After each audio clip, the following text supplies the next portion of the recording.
सोहळा या ठिकाणी होतोय आणि आपण जर बघितलं तर पावसाने पण खूप सुंदर अशी हजेरी लावली. म्हणजे बघितलं तसं तर पाऊस थांबायलाच मागत नाहीये. भयानक असा पाऊस या ठिकाणी पडतोय मित्रांनो. अन्नदानाचं पुण्याचं काळ येते या ठिकाणी होतंय. बघू शकता खूप सारा असं पाऊस चालू असताना पण प्रत्येक जण आपल्या पद्धतीने जसं शक्य आहे मित्रांनो पावसामुळे बघा बालकांना कसं संरक्षण इथं थांबावं लागते आणि पावसाने पण धीमाकडच घातला. अचानकच पाऊस आला आणि पाऊस पण पाहिजे भावांनो. सो की एवढं तर सहन करावंच लागेल. खाली ते वाळीचा जो काही नाद असतो त्यामुळे कसं वयाचा पण अंदाज नाही आहे.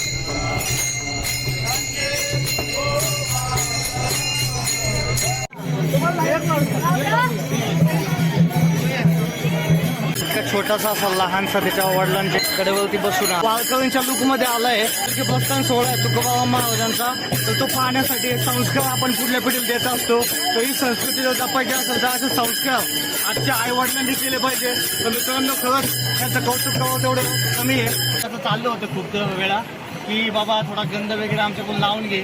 चला पाऊस जर चालू असेल तर आपल्या पद्धतीने आपण त्याला थोडं सहकार्य करणं हे आपलं काम आहे.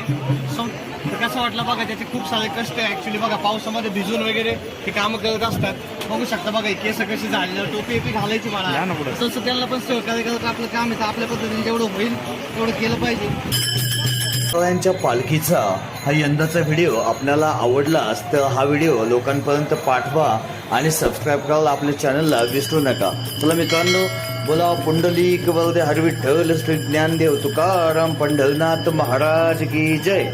बोला जगद्गुरु संत तुकाराम महाराज की जय.